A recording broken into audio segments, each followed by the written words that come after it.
இதெல்லாம் வந்து அதுக்கப்புறமா micro and macro drain project இது ஏடிஎம்கே பீரியடில் கொண்டு வந்தது.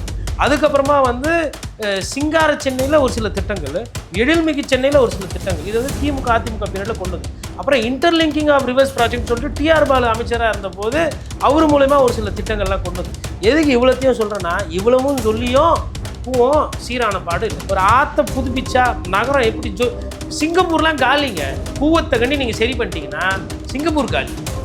நான் வந்து இதை வந்து நம்ம ஆற்றை பற்றி நம்ம கூவத்தை பற்றி நமக்கு தெரியல, வெள்ளைக்காரன் வெளியூர்காரன் வந்து சொல்லி செய்கிறோன்னா அசிங்கம் இல்லை. விஜய் என்ன தானே செய்வாருன்னு நம்ம எதிர்பார்க்கணும். அவங்க பாத்ரூம் யூஸ் பண்ணுறாங்க, ட்ரைனேஜ் யூஸ் பண்ணுறாங்கன்னா அந்த தண்ணி எங்கே போகும்? அவங்களுக்கு திட்டத்தை ஒன்று கொடுக்கணும். அவங்களோட கழிவை அவங்க பிரச்சனையாக பார்க்காம, அதாவது மழைநீர் வடிகாலில் போக வேண்டிய தண்ணி இல்லை காவா போகுது. இப்போ இறால் உற்பத்தி வந்து உனக்கு நமக்கு புரோத சக்தி கிடைக்குது, பணம் கிடைக்குது, அந்நிய செலவாணி நிறைய கிடைக்குது. அதனால் அந்த இறால் உற்பத்தினாலையுமே ஆற்றுக்களோ இல்லை கடலோ வந்து மாசுபடுறது. இல்லை இப்போ சமீபத்தில் ஒரு ஆக்சிடென்ட் கூட பார்த்தோம், நம்ம நிறைய பேர் இறந்தாங்க. நான் வணக்கம் நேர்களுக்கு அன்பு வணக்கம், அருளுக்கு அன்பு வணக்கம். மிக்க நன்றி. இன்னைக்கு முதலமைச்சருடைய முக்கியமான 2 கடிதங்கள் டு பிரதமர் மோடி அவர்கள் நீங்கள் பார்த்துருப்பீங்க. ஒன்று, காவிரி கோதாவரி இந்த குண்டாறு விவகாரம் தொடர்பாக நதிநீர் இணைப்பு தொடர்பாக ஒரு கடிதம் எழுதியிருக்கிறார். உடனடியாக பண்ணுங்க அப்படின்னு சொல்லி அழுத்தம் கொடுத்து ஒரு வலியுறுத்தி ஒரு கடிதம். 2வது கடிதம், தமிழர்கள் ஒரு 11 மீனவர்கள் வந்து பார்த்தீங்கன்னா இலங்கையால் வந்து கைது செய்யப்பட்டிருக்கிறாங்க கடற்படையினால, அது வந்து உடனடியாக விடுவிக்கணும்னு ஒரு கடிதம். போன ஆட்சியில் என்னப்பா கடிதமாக எழுதிக்கிட்டு இருக்கேன்னு கேட்டார். இப்போ இவரும் கடிதம் தான் எழுதுறாரு. அஃப்கோர்ஸ் முதலமைச்சர்கள் அப்படி தான் பண்ணுறாங்க. இந்த முதல் விஷயம் ரொம்ப முக்கியமானது. நீங்கள் தொடர்ச்சியாக நதிநீர் இணைப்பு, இந்த நதி விவகாரம், நீர்வள மேலாண்மை குறித்து பேசுகிற ஒரு நபர், இந்த கடிதத்தை எப்படி பார்க்குறீங்க? இதனுடைய முக்கியத்துவம் என்ன, எப்படி புரிஞ்சுக்கலாம் இதை? ஒரு முதல் முறையாக வந்து ஒரு சப்ஜெக்டில் லெட்டர் எழுதியிருக்காரு நம்முடைய முதலமைச்சர், வந்து பிரதமருக்கு எழுதியிருக்காரு. இப்போது என்ன தான் வந்து டிபார்ட்மெண்ட்டில் பொதுவாக ரெடி பண்ணி கொடுக்குறது தான் இந்த மாதிரி டிஓ லெட்டர்ஸ்லாம், டெமி அஃபிஷியல் லெட்டர்ஸ். ஏன்னா அந்த லெட்டரை வந்து வெட் பண்ணுவாங்க. ஒரு 3-4 ஆஃபீஸர்ஸ்லாம் சேர்ந்து இது மாதிரி இருக்குது, இதுக்கு முன்னாடி எழுதின லெட்டர்ஸை ரெஃபரன்ஸ் வச்சுருப்பாங்க, அந்த லெட்டர்ஸை எடுத்து வருவாங்க. அது இப்போ முதலமைச்சருக்கு போகுது, அவரோட பார்வை, ஏன்னா பிரதமருக்கு போகிற லெட்டர்னும் போது முதலமைச்சரோட பார்வைக்கு போகாமல் அது வெளியே வர வாய்ப்பு இல்லை. அப்படி இருக்கும்போது கண்டிப்பாக முதலமைச்சர் ஜோசப் விஜய் அவர்கள் வந்து அதை பற்றி கேட்டிருப்பார். என்ன ஏது, இது என்ன, எங்கே போகுது ஆறு, எவ்வளோ பணம் தேவைப்படும், என்ன ஒரு ப்ரீஃபிங் ஒன்று நடந்திருக்கும். அந்த ப்ரீஃபிங் நமக்கு நல்லது. ஏன்னா நம்மளோட முதலமைச்சர் வந்து இப்போது, இதுக்கு முன்னாடி வந்து அவர் நடிச்சுக்கிட்டு இருந்தார் படத்தில். 2 வருஷமாக வந்து அவர் அரசியலில் எதிராக இருந்து செயல்பட்டார்.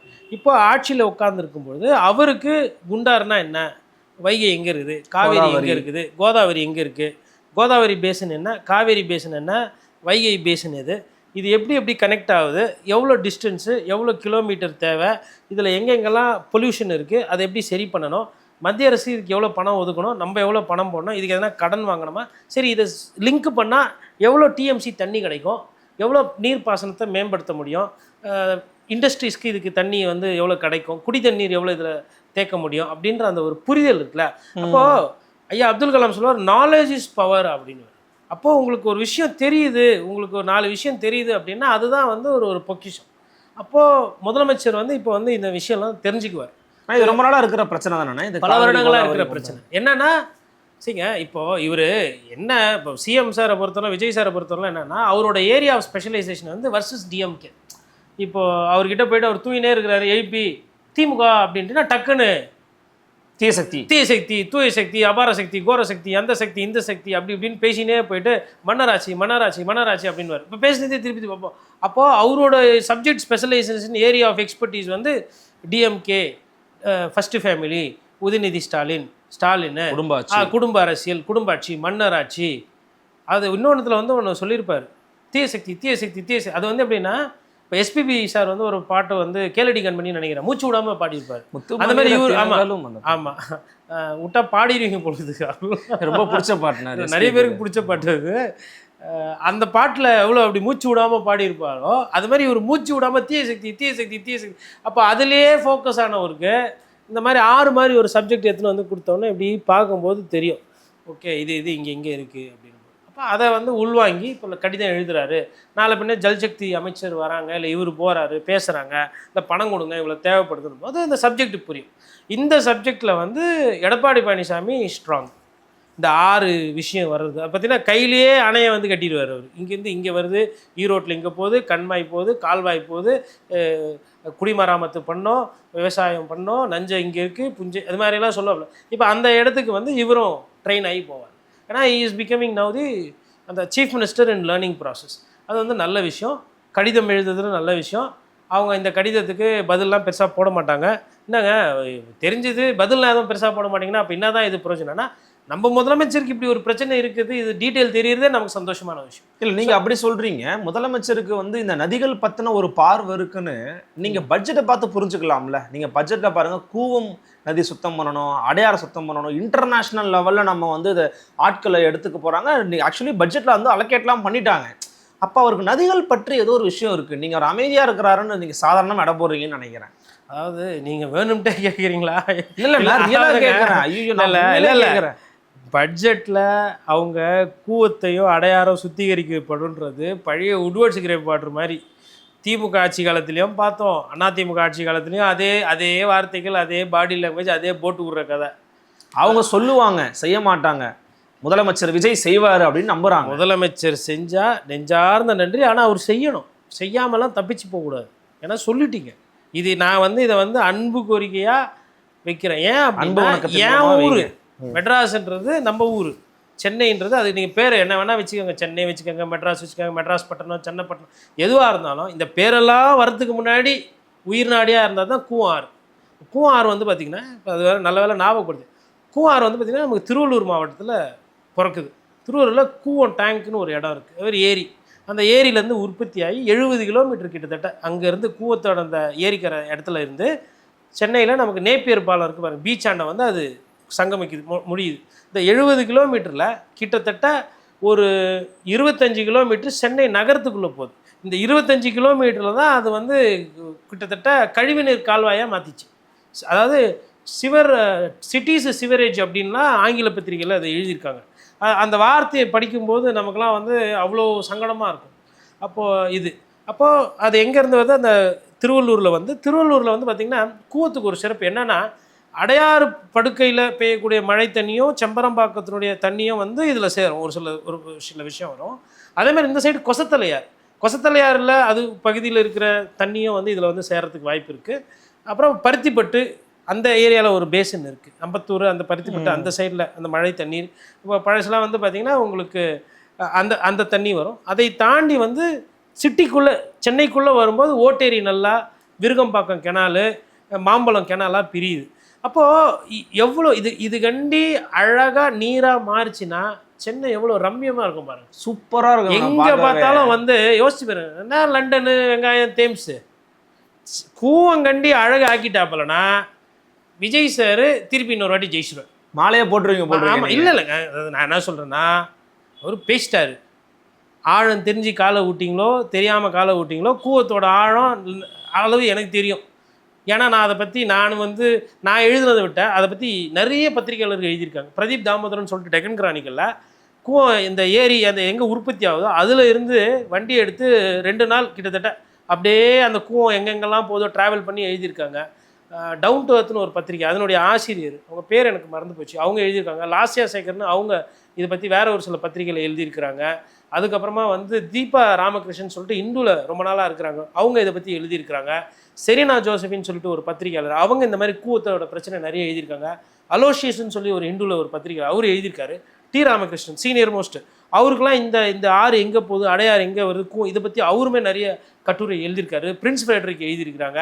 இப்போ இவ்வளோ பேர் பத்திரிகையாளர்கள் எழுதியிருக்கிறதே நான் சொல்கிறேன்னா, இப்போ எவ்வளோ பிரச்சனை இருக்குது. இப்போ பத்திரிகையாளர்கள் அதோட தன்மை தெரியுது. இதில் ஹிஸ்டோரியன்ஸ் இருக்கிறாங்க, அதாவது வரலாறு பதிப்பாளர்கள். ஐயா முத்தையா எழுதியிருக்கிறாரு. அதுக்கப்புறம் ஸ்ரீராம் சார், அவரு நிறைய எழுதியிருக்கிறாங்க. நிறைய பேருங்க பேராசிரியர்கள்லாம் அவ்வளோ ஸ்டடி பண்ணி எழுதியிருக்கிறாங்க. துணைவேந்தர்கள் கட்டுரை எழுதியிருக்காங்க. ஏன்னா கூவத்தோட முக்கியம், அதனுடைய மகிமை அவங்களுக்கு தெரியும். 1970லலாம் வந்து பொக்கிஷம் கூவம் வந்து அது வெறும் அணை கிடையாது, ஒரு ஆறு கிடையாது. இதில் ஒரே ஒரு பிரச்சனை என்னென்னா, இது வந்து சீசனல் ஆறு. அதாவது மழை பெய்யும் போது தான் வரும். உயிர் எப்போ எடுக்குதுன்னா நமக்கு பார்த்திங்கன்னா அக்டோபரில் கூவத்தில் தண்ணி வர ஆரம்பிக்கும். அக்டோபர், நவம்பர், டிசம்பர், ஜனவரியில் லைட்டாக இதாகிடும். அதே செம்பரம்பாக்கம் ஏதோ ஏரிகள் திறந்து விட்றாங்க, இல்லை பூண்டி தண்ணி திறந்து விட்றாங்க அப்படின்னா அப்போ ஒரு சில பகுதிகளில் வந்து அது சேரும். இப்போ கொசத்தலையார் ஆறு அங்கேருந்து வருது, கூவம் வந்து சென்னைக்கு நடுவில் போகுது, அடையார் வந்து தென் சென்னையில் அப்படி காஞ்சிபுரத்தை அப்படி கவர் பண்ணின்னு வருது, செங்கல்பட்டெல்லாம் கவர் பண்ணின்னு வருது, அது அடையார். அடையாறு சின்னார், கூவம் வந்து கொஞ்சம் பெரியார். இப்போ இந்த கூவத்தை ஒண்டி சுத்திகரிச்சிட்டிங்கன்னா சென்னையினுடைய தலையெழுத்தே மாற்றிய பெருமை ஐயா திரு ஜோசப் விஜய் அவர்களே சார். என்னதான பிரச்சனை? எதனால இத்தனை ஆட்சி காலகட்டங்கள் கூவத்தை சரி பண்ணல அல்லது சரி பண்ண முடியல? இந்த ஆட்சி சரி பண்ணணும்னு நீங்க நம்புறீங்களா? அல்லது என்ன பண்ணணும்? எதனால இதை வந்து சரி பண்ண முடியாமலே இருக்குது? இப்போ அவங்களோட எண்ணமும் வந்து அதை சரி செய்யணுன்றது பட்ஜெட்டில் படிச்சிருக்காங்க. நான் அதை பற்றி கொஞ்சம் எக்ஸைட் ஆகியே பேசுகிறேன். என்னன்னா இப்போ நீங்கள் சொன்னீங்கல்ல, சொல்லியிருக்கிறாரு, ஆற்றை பற்றி பேசியிருக்கிறாரு, பார்த்தீங்களா அப்படின்னு. இது பத்தாது. அது வந்து என்னென்னா, நேற்று பட்ஜெட்டில் அவங்க படித்தது வந்து கட் காப்பி பேஸ்ட்டு. பழைய அதே வார்த்தைகளை, பழைய அதே சரத்துக்களை போட்டிருக்காங்க. ஒரு முதலமைச்சர் இன்றைக்கி அறிக்கை விட்டுருக்கிறாரு பட்ஜெட்டை பாராட்டி. அதில் என்னென்னா, மாணவர்கள், மீனவர்கள், பொதுமக்கள், பெண்கள், இளைஞர்கள், விவசாயிகள் எல்லோருக்கும் உண்டான வளர்ச்சிக்கு உண்டான பட்ஜெட்டு. சரி, அவ்வளோதானா? அதில் பெரிய டீட்டெயில்ஸ் கிடையாது. அதனுடைய சாராம்சம் இது, இந்த பட்ஜெட்டுடைய சாராம்சம். ஏன்னா திட்டங்கள் பெருசாக இல்லை.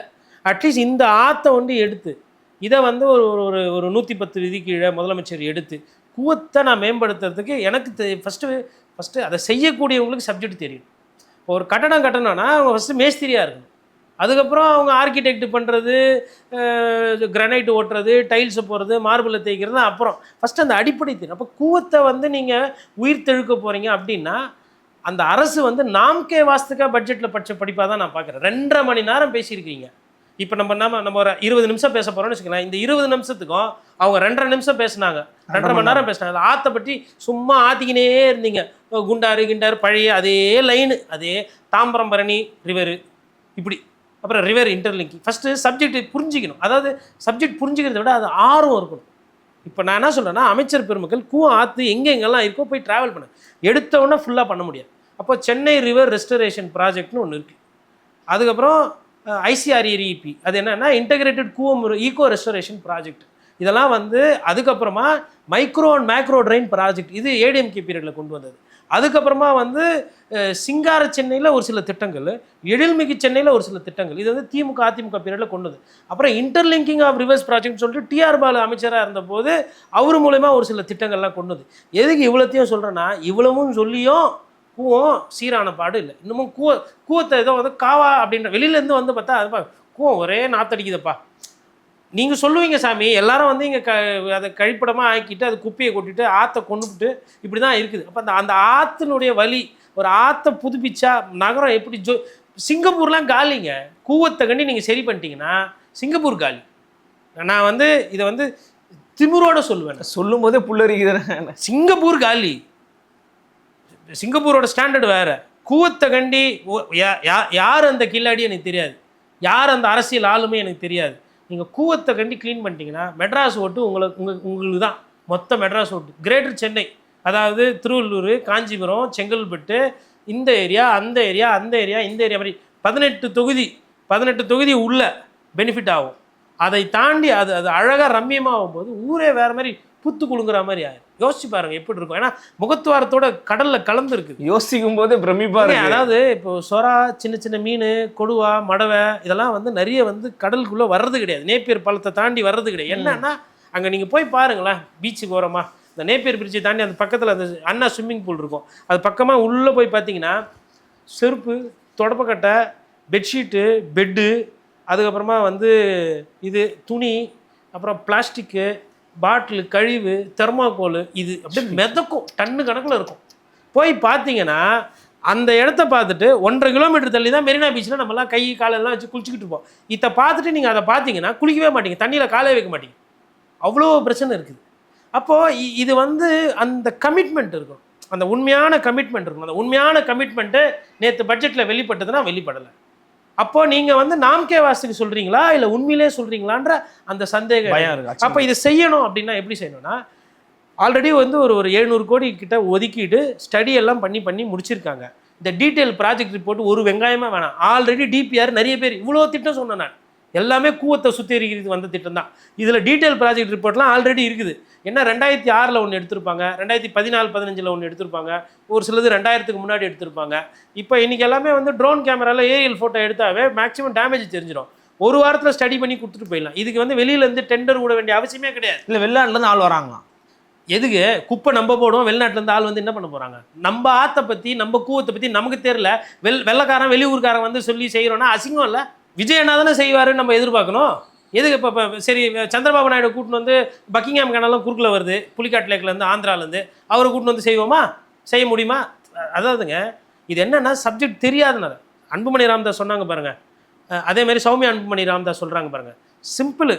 காவா தண்ணி ஃபஸ்ட்டு விடக்கூடாது, ரெண்டாவது பிளாஸ்டிக்கை ஒழிக்கணும். நீங்கள் பிளாஸ்டிக்கை வந்து ஓரளவுக்கு ஒழிச்சிட்டிங்க, பாதிக்கு பாதியாக குறைச்சிட்டு எல்லா பிளாஸ்டிக்கும் ஒழிக்க முடியும். இப்போ உதாரணத்துக்கு இதுக்கு பிளாஸ்டிக்கு, இப்போ இந்த கண்ணாடி பிளாஸ்டிக் இல்லாமல் நான் என்ன பண்ணேன், இப்படி இப்படி பார்க்கவா, கண்ணு சிம்டியாக பார்த்துன்னு இருக்க முடியும். எந்த பிளாஸ்டிக் தேவை, எந்த பிளாஸ்டிக் தேவையில்லை. மீண்டும் மஞ்சள் பையன் எடுத்துன்னு வந்தாங்க, அது சும்மா அப்படியே அவங்க ஆட்சியிலே ஊற்றி விட்டாங்க, அதுலேயே ஊற்றி மூடிட்டாச்சு. அப்போ அந்த மாதிரி விஷயங்கள் எல்லாம் திருப்பி எடுக்கணும்.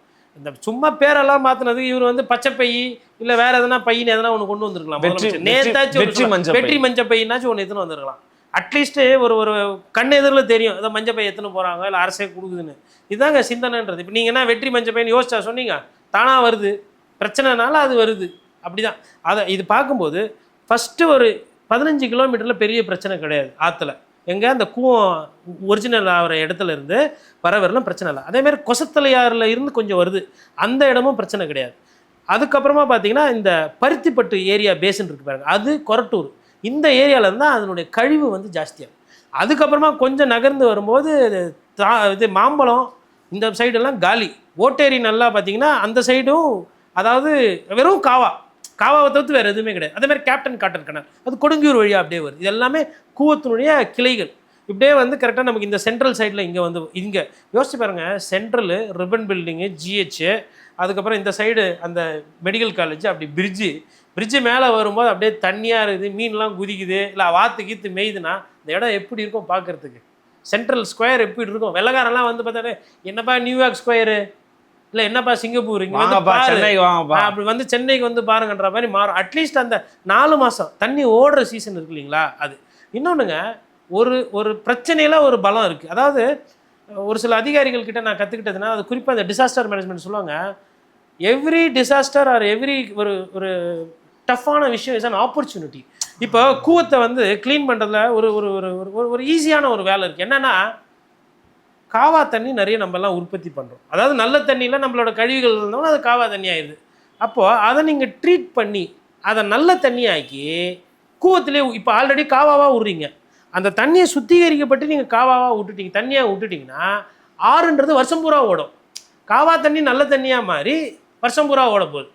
அப்போ இது மாதிரி ஒரு சிந்தனை. அப்போ இதுக்கு ட்ரீட்மெண்ட் பிளான்ட் போடணும். ஆல்ரெடி ட்ரீட்மெண்ட் பிளான்ட்டு நம்மகிட்ட வந்து ஒரு 500 ml ட்ரீட்மெண்ட் பண்ணுற கெப்பாசிட்டியோ 700 எனக்கு என்னோட இப்போ லேட்டஸ்ட் என்னன்னு எனக்கு தெரியல. ஆனால் நம்மகிட்ட வந்து இருக்குது. ஆனால் பண்ணுறது சுத்திகரிப்பு பண்ணுறது 20%, அப்படியே காவாவை விடுறது 80%. அப்போ இந்த 80% மிச்சம் இருக்கிறதையும் சுத்திகரிப்பு பண்ணி விட்டிங்கன்னா அப்போ என்னென்னா ஃபஸ்ட்டு வந்து ஒரு 1/2 கிலோமீட்ரு, அப்புறம் ஒரு 1/2 கிலோமீட்ரு, அப்படி 1/2 கிலோமீட்டராக இந்த 1/2 கிலோமீட்டரில் வீடு இருக்குது. வீட்டில் வந்து காவா தண்ணி விட்றாங்கன்னா என்னது, உடனே அவங்க வீட்டை போய் மூடிடுறது கிடையாது. அப்போ அவங்க என்ன பண்ணுவாங்க, அவங்க பாத்ரூம் யூஸ் பண்ணுறாங்க, ட்ரைனேஜ் யூஸ் பண்ணுறாங்கன்னா அந்த தண்ணி எங்கே போகும்? அவங்களுக்கு திட்டத்தை ஒன்று கொடுக்கணும். அவங்களோட கழிவை அவங்க பிரச்சனையாக பார்க்காம, அதாவது இப்போ மழை நீர் வடிகாலில் போக வேண்டிய தண்ணி இல்லை காவா போகுது. அப்போ ஏன் அவங்களுக்கு காவா போகுதுன்னா அவங்களுக்கு ட்ரைனேஜ் லைன் இல்லை. எங்க ட்ரைனேஜ் லைன் அந்த வீட்டில் இல்லைன்னா அவங்க வீட்டுக்கு போயிட்டு லாக் அண்ட் சீல் குத்து உனக்கு ட்ரைனேஜ் வந்து நீ ஏன் இதில் விட்ற, அது அவங்க பிரச்சனை, உங்கள் பிரச்சனை. ஒரு வீடு இருக்குது அப்படின்னா அந்த வீட்டோட காவா தண்ணி சுத்திகரிக்கப்பட்டு அது போய் ஆற்றுல போக வேண்டியது உன் பிரச்சனை, அரசின் கடமை. அரசு என்ன பண்ணணும்னா சம்டைம்ஸு என்ன பண்ணணும்னா யாரெல்லாம் இந்த மாதிரி விட்றாங்களோ அவங்க வீட்டில் ஃபைன். அப்புறம் அவங்க என்ன பண்ணுவாங்க, போய் கெஞ்சி கூத்தாடி இல்லைங்க அப்படின்னா அப்புறமா நான் மேலே ஸ்லாப்பு போட்டு மூடிடணும். ஸ்லாபு கீழே பார்த்தா மழைநீர் வடிகாலத்துலையும் காவா தண்ணி போவோம், ஆற்றுலையும் காவா தண்ணி போவோம். இப்போ காவா தண்ணி சுத்திகரித்து போகிறதுக்கு என்ன வழி? சரி, அப்போ அந்த வீட்டிலேருந்து வாங்கின்னு வர இடத்துல நீங்கள் பண்ண முடியாது அப்படியா? சரி, அப்போ ஒரு 1/2 கிலோமீட்டருக்கு ஆற்றுலையே எதனா ப்ரொவிஷன் இருக்கா? ஆற்றுல வந்துட்டோம் கெட்ட தண்ணி, இந்த இடத்துல நான் என்ன பண்ணுறேன்னா இதை வந்து ஓட்டேரியில் இந்த ஜங்ஷனில் நான் இந்த தண்ணியை ஸ்டாப் பண்ணி இங்கே சுத்திகரிக்க பண்ணுறேன். அதுக்கு முன்னாடி பாயிண்ட் மேலே கொரட்டூரில் சுத்திகரிப்பு பண்ணுறேன், மாம்பழத்தில் சுத்திகரிப்பு பண்ணுறேன், அதுக்கு முன்னாடி விருகம்பாக்கத்தில் சுத்திகரிப்பு பண்ணுறேன், கோயம்பேடில் சுத்திகரிப்பு பண்ணுறேன். இந்த சைடில் வந்து பார்க்கும்போது கேப்டன் காட்டல் கனால் கொடுங்கியூரில் சுத்திகரிப்பு பண்ணுறேன். திருப்பி மறுபடியும் என்ன பண்ணுறேன், சென்ட்ரலில் மறுபடியும் சுத்திகரிப்பு பண்ணுறேன், நேப்பியர் பிரிட்ஜ் கடைசியாக அங்கே திருப்பி சுத்திகரிப்பு பண்ணுறேன். அப்போது அந்த மாதிரி செக் டேம் மாதிரி இதை சுத்திகரித்து போகும்போது கடலில் நல்ல தண்ணி போக ஆரம்பிச்சிச்சுன்னா அதுக்கப்புறம் பைடு கிங்ஃபிஷரு, டார்ஃப் கிங்ஃபிஷரு, அதுக்கப்புறமா வந்து மீன் கொத்தி, மரக்கொத்தி, அந்த பறவை, பெயிண்டட் ஸ்டாக்கு, இக்ரெட் எல்லாம் இப்போ வந்து போகுது. அதெல்லாம் பர்மனெண்ட்டாக இங்கே இருந்துடும். பெலிகன்லாம் ஃப்ளெமிங்கோவே வரும், சொல்ல முடியாது. ஃப்ளெமிங்கோலாம் வந்து இப்போ இங்கே அடையார்கிட்டலாம் வர ஆரம்பிச்சிச்சு ரெகுலராக, இங்கேயுமே வர ஆரம்பிச்சு. இப்போது பூனாரைகள் அது மாதிரி நிறைய வகையான. நான் என்ன சொல்கிறேன், ஒரு பிளான் மாதிரி போட்டு கொஞ்சம் கவர்மெண்ட்டை போய் கொடுத்துட்டு தான் வாங்கலை. கேட்கறதுக்கே அவ்வளோ சூப்பராக இருக்குது. நான் பேசுறது ஆபாசமாக விஜய் சாரை வந்து இப்படி அதுதான் நிறைய பேருக்கு தெரியுது தவிர்த்து அதுக்கு பின்னாடி இருக்கிற உள் அர்த்தம், உள்நோக்கன்றது அவங்களுக்கு புரியறதில்ல. அது ஓகே. அட்லீஸ்ட்டு இப்போ ஒரு அதாவதுங்க, நீங்கள் அது தண்ணி ஒண்டி சுத்தம் பண்ணி விட்டிங்கன்னா போதும், மீன், மரம், பறவை காத்துக்கிட்டு இருக்கு இயற்கையை வந்து மீட்டெடுக்கிறதுக்கு. நம்மளால் முடியாதது அது பண்ணும், நத்தை பண்ணும், பாம்பு பண்ணும், மீன் பண்ணும். அதுவே இயற்கைக்கு வந்து ஒரு குணாதிசயம். 3 மாதம் விட்டிங்கன்னா போதும், அதை பியூராக்கி 3 மாதம் விட்டிங்கன்னா போதும். திருப்பி எதையுமே நீங்கள் உற்பத்தி விட வேண்டாம், அதுவே வந்து உற்பத்தி ஆகிக்கும். சென்னையே உங்களுக்கு தான் மாறிடும், சென்னையே நம்மள் தான் மாறிடும். எப்படி எவ்வளோ அழகாக இருக்கும். இப்போ வந்து இந்த தேட்டருக்கு போயிட்டு காசை கொடுத்துக்கிட்டு உட்காந்து பார்க்குறது, அதாவது கேளிக்கையாக சிரிப்பு ஏற்படுத்திக்கிற மாதிரி எல்லாமே வந்து ஆர்டிஃபிஷியலாக இருக்குது. ஒரு இயற்கையோட ஒரு கொஞ்சம் தருணம். இந்த இப்போ யோசிச்சு பாருங்கள், இப்போ இந்த நேப்பியர் பிரிட்ஜை தாண்டி அந்த ஃபுல்லாக ஆத்தங்கரை நல்லா தண்ணி போகுதுன்னு வச்சுக்கோங்களேன், எவ்வளோ கடைகள் வரலாம், அங்கே எவ்வளோ பேர் அந்த பொழுதுபோக்கு போகலாம், சாயந்தரமாக நாயை கூட்டு போய் அங்கே விளையாடலாம், இயற்கை குழந்தைகள் படகு சவாரி விடலாம், மீன் பிடிக்கலாம். ஸோ ஒரு இயற்கையோட ஒன்றிய ஒரு வாழ்க்கை இருக்கு இல்லைங்களா, அது மாதிரி ஒரு அற்புதமான ஒரு விஷயம். நம்மக்கிட்ட இருந்து அதை திருடி எடுத்துகிட்டு போயிட்டாங்க, நம்மக்கிட்ட இருந்து அதை அந்நியப்படுத்திட்டாங்க. இவ்வளோ பெரிய விஷயத்த 30 செகண்டில் கூவம், அடையாறு, சுத்திகரிப்பு, அப்புறம் நார்த் பக்கிங்ஹாம் கனால். அதோட சிறப்பு என்னன்னு பார்த்தீங்கன்னா, புலிக்காட் லேக்லேருந்து நமக்கு இங்கே வந்து இது வரலாம் வரும், நமக்கு அடையார் எஸ்டுவரி தாண்டி ஈசிஆர் ஃபுல்லாக போகும். அதாவது நம்ம இந்த சைடில் வந்து உங்களுக்கு இந்த மீன்லாம் அது என்ன பார்த்த இடம், மீன் பண்ணை வச்சுதாங்களே போனால் முதலியார் குப்பை வரலாம் போகும். அப்போ சரக்கே போயிட்டு வந்துருந்துருக்கு வெள்ளக்காரன் பீரியடில், போட்டெல்லாம் விட்டுருக்குறாங்க. அதாவது ஆந்திராவுக்கும் மெட்ராஸுக்கும் வந்து அது வந்து கிலோமீட்டர் ஜாஸ்தி இதை விட. அப்போது நீங்கள் கூவத்தை சரி பண்ணிட்டீங்கனாலுமே சுற்றிக்கிற பக்கிங்ஹாம் கனல், அப்பா என் முதலாளி தயாராகிட்டார் பையன், நீர்வழி போக்குவரத்தே மேம்படும். அப்போது நீங்கள் இதெல்லாம் பண்ணிவிட்டு மத்திய அரசுக்கிட்ட இருந்து எப்போ நான் எல்லாம் சுத்திகரிக்க பண்ணிட்டேன். இப்போ கேரளாவில் பார்த்தீங்கன்னா கொச்சி மெட்ரோ வந்து அவங்களுக்கு சக்ஸஸ்ஃபுல் கிட்டத்தட்ட. ஏன்னா ஏசி போட்டு பஸ்ஸு போகுது, அதாவது போட்டு பஸ்ஸு மாதிரி ஒரு 150 பேரை 100 பேரை உட்காந்து போகலாம். கண்டக்டர் மாதிரியே அந்த பைலட் ட்ரெஸ்ஸு போட்டு வருவார், போட்டு ஓட்டுவார். கொச்சியில் பார்த்திங்கன்னா அது அங்கேருந்து ஒரு 3 நாள் ஸ்டாப்பிங் போகுது, ஏர் கண்டிஷன்டு போட்டு நல்லாயிருக்கும், அழகாக இருக்கும், உள்ள இதெல்லாம் போட்டு. அந்த மாதிரி கெப்பாசிட்டி பக்கிங்ஹாம் கனால் உயிருக்கு வந்துச்சுன்னா அவ்வளோ பெரிய போட்டு விட முடியுமான்னு தெரியல. ஆனால் அதில் பாதி சைஸ் விடலாம். ஒரு பஸ்ஸு மாதிரி போட்டை மாற்றி அதை ஏசி பஸ் ஆக்கி பக்கிங்ஹாம் கனால், அதாவது அடையாறில் இருக்கிறவங்கலாம் வந்துட்டு சிட்டிக்குள்ளே போனோன்னா ஆற்று வழியாகவே போயிடலாம். இப்போ அந்த ஒரு சிந்தனை மாதிரி இருக்கு நீங்கள் சொல்கிறதெல்லாம். அதாவதுங்க, நிறைய பேர் முதலமைச்சர் பதவி, பிரதமர் பதவி என்னன்றது தெரியாமல், அதனால தான் சொல்கிறேன், இந்த மாதிரி ஆபாசமாக பேசினவங்களை கைது பண்ணுறது, தூயின் போய் போலீஸை யூஸ் பண்ணுறது, அதெல்லாம் குறைச்சிக்கிட்டு இந்த மாதிரி சிந்தனைகள் வந்துச்சுன்னா அது வந்து அடுத்த தலைமுறைக்கு நீங்கள் ஏதோ ஒன்று வரலாறு படைப்பீங்க. வரலாறை கெடுத்த வரலாறு தான் நம்மக்கிட்ட இருக்குது. 1970, 80களில் எப்படி இருந்தது கூவம் அப்படின்ற மாதிரி அதெல்லாம் நீங்கள் படித்த அந்த வரலாற்று புத்தகம்லாம் எடுத்து பார்த்தா கண்ணில் தண்ணி வரும். குறிப்பாக முதலமைச்சரோட இன்னொரு கடிதம், அதை இன்னொன்று அது அடையாரை பற்றி நம்ம அப்புறம் எதுவுமே பேசலான்னு ஆகிடக்கூடாது. அடையார் வந்து பார்த்திங்கன்னா ஒரு சின்ன நதி, ஒரு 30லேருந்து 35 கிலோமீட்டர். அது வந்து அந்த சைடு நமக்கு நெசப்பாக்கத்துக்கு அந்த பக்கம் பெய்கிற மழை, அதுக்கப்புறமா வந்து உங்களுக்கு அந்த ஜமீன் பல்லாவரம் அந்த சைடு, ஏர்போர்ட்டுக்கு பின்னாடி பெய்கிற மழைகள் அதெல்லாமே வந்து வரும். தாம்பரத்துலேருந்து ஒரு கேட்ச்மெண்ட்டுமே வந்து கலக்கிற மாதிரி அடையாறில் லிங்க் ஆகுதுன்றாங்க. அது எந்த இடம் என்னன்றது எனக்கு நினைவு சரியாக ஞாபகம் இல்லை. அப்போ இந்த முடிச்சூர், பெருங்குளத்தூர்லாம் வெள்ளப்பெருக்கில் மாற்ற இடம். அந்த தண்ணியை எப்படி அடையாருக்கு கொண்டு வர்றது அப்படின்றது கொஞ்சம் சிந்திச்சு கரெக்டாக யோசிச்சு பண்ணால் அடையாரும் உயிர் தேடும். அடையாறு உயிர் தேடுனா சைதாப்பேட்டை சூப்பராகிடும், கோட்டூர்புரம் அழகாகிடும், பெசன் நகர் அந்த சைடு திருவான்மையூர் அது வெறுமே அதனோட இம்பேக்ட் இருக்கும். ஏன்னா பெசன் நகர் பீச் நல்லா ஆயிடுச்சுனாமே திருவான்மையூரில் வாட்டர் குவாலிட்டி ஜாஸ்தி ஆகிடும். இப்போ மீன் பிடிக்கிறதுக்கு கடல் உள்ளெல்லாம் போக வேண்டியதில்லை. அப்போது இதில் வந்து இண்டஸ்ட்ரீஸையும் நம்ம ரொம்ப கவனமாக கவனிக்கணும். ஏன்னா அவங்க வந்து ஒரு பெரிய அவங்களும் நிறைய கழிவுகளை விடுறாங்க. அப்போது அதனால தான் சொல்கிறேன், பொல்யூஷன் இல்லாத இண்டஸ்ட்ரீஸை உள்ளே விட்டிங்கன்னா தான் இது நடக்கும். நான் வந்து ஆற்றையும் அடையாரையும் சுத்தம் பண்ணுவேன், நான் வந்து ஒரு பெரிய வந்து ஒரு கோலா கம்பெனியை உள்ளே விடுவேன் அப்படின்னா காலி. எதனா ஒன்று தான் இருக்க முடியும். இதுவும் இருக்கணும், அதுவும் ஒரு ஆற்று மீன் கடலுக்கு போகாது, கடல் மீன் ஆற்றுக்கு வராது, முகத்துவாரத்தில் ஒரு செலவு இது வரும், அதை தாண்டி. அப்போது இதெல்லாம் வந்து யோசிக்கணும். இப்போ ரிவர் டால்ஃபின் ஒன்று சொல்லுவாங்க. ரிவர்லாம் வந்து மேபி அடையாறுலாம் வந்து சுத்திகரிச்சுட்டு சரியாயிடுச்சு, அடையாறு ஆறு நல்லா ஆயிடுச்சுன்னா மேபி இந்த ரிவர் டால்ஃபின் எடுத்துன்னு வந்து கூட இங்கே இன்ட்ரடியூஸ் பண்ணலாமா அப்படின்லாம் கூட யோசிக்கலாம். ஒரு சிந்தனை வந்து அப்படி இருக்கணும். யோசிச்சு பாருங்க, அடையாறில் டால்ஃபின் குச்சி போகுதுன்னா எப்படி இருக்கும்? ரிவர் டால்ஃபின், கேஞ்சட்டிக் டால்ஃபின் சொல்லுவாங்க. அதை அது மாதிரி ஒரு ஒரு ஒரு ஆற்றை உருவாக்கி அதில் வந்து திருப்பி அந்த அந்த விஷயங்கள் உள்ளே வரணும். அது ஒரு தொலைநோக்கு இயற்கை தான் நம்ம இயற்கைக்கு நம்ம நல்லது செஞ்சால் நமக்கு இயற்கை ஆட்டோமேட்டிக்காக திருப்பி செய்வோம். குறிப்பாக முதலமைச்சரோட இன்னொரு கடிதம் குறித்து நான் சில கருத்துக்களை கேட்டு பெற விரும்புகிறேன். தொடர்ச்சியாக தமிழ் மீனவர்கள் வந்து பார்த்தீங்கன்னா இலங்கை கடற்படையால் தாக்குதல் நடத்தப்பட்டிருக்காங்க, அல்லது வந்து தொடர்ச்சியாக கைது பண்ணிக்கிட்டு இருக்காங்க. அதுக்கும் கடிதம் எழுதியிருக்கிறாரு முதலமைச்சர். அது எப்படி கொஞ்சம் பார்க்குறீங்க நீங்கள்? அது வந்து காலத்தின் கட்டாயம். எல்லா முதலமைச்சரும் நேரில் போக மாட்டேங்கிறாரு. போய் கேட்கலாம்ல, மோடி நேரில் போய் கேட்கலாம். அவர் பிரச்சனை அவருக்கு. ஐயா புஷியானந்தை கேட்டால் இட்டுன்னு போகிறது வரல கஷ்டம்னுவார். அதனால் உதயநிதி ஸ்டாலினை இட்டுன்னு போகிறது ஈஸியாக இருக்குது, அதனால் நாங்கள் அதை பண்ணிக்கிறோமே, தஞ்சாவூர் வரணும் கூட்டு வருது எதுக்கு? ஆனால் இது வந்து அதிகாரிகள் ஃபாலோ பண்ணுவாங்க. பொதுவாக மீனவர்கள் இந்த மாதிரி பிடிக்கும்போது கடிதம் எழுதுறதுன்றது அது ஒரு மரபு. அந்த கடிதத்தை எழுதியிருக்காரு. ஆனால் மீனவர்கள் பிரச்சனையை வந்து தீர்க்கலை. இதுவுமே வந்து ஒரு லாங் டேர்ம் ப்ராப்ளம். இதை வந்து எப்படி, அதாவதுங்க ஃபஸ்ட்டு சம்மந்தப்பட்டவங்க கிட்ட உட்காந்து பேசணும். இதில் தப்பான வியாபாரங்கள் பண்ணுறவங்களும் இருக்கிறாங்க, அதில் ஊடுருவி இருக்கிறாங்க. அப்போ அவங்க கிட்ட வந்து அதை ஐடென்டிஃபை பண்ணி ஜீரோயின் பண்ணி அதெல்லாம் உட்காந்து பேசிட்டு ஒரு வியாபாரம், அதாவது மீன் உற்பத்தி வந்து ஒரு பிரச்சனையாக இருக்குது இன்றைக்கி. மீன் வந்து நிறைய இடத்துல கடலுக்குள்ளே போனோடனே கிடைக்கல. ரான்ச்சிங் என்று சொல்வார்கள். அதாவது கடல்லையே வந்து மீன்களை வந்து உற்பத்தி செஞ்சு எக்ஸ்போர்ட் பண்ணுறது கொள்கிற மாதிரி. இப்போ வந்து கொடுவாவே அதில் வளர்க்க ஆரம்பிச்சிட்டாங்க. அசல் கொடுவா, அப்புறம் வெள்ளை கொடுவா, அதுக்கப்புறமா வந்து கோபியான்னு சொல்லி ஒரு மீன் சொல்லுவாங்க. அது மாதிரி அதெல்லாம் வந்து பண்ணுறாங்க. பட்டு இது இன்னும் கொஞ்சம் கவனம் செலுத்தி பண்ணோம். அதே நேரத்தில் சம்டைம்ஸ் அதனால் வந்து பொல்யூஷனும் ஜாஸ்தி ஆகிறதுக்கு வாய்ப்பு இருக்குது. அதனால் மாசும் அதிகமாகிறதுக்கும் வாய்ப்பு இருக்குது.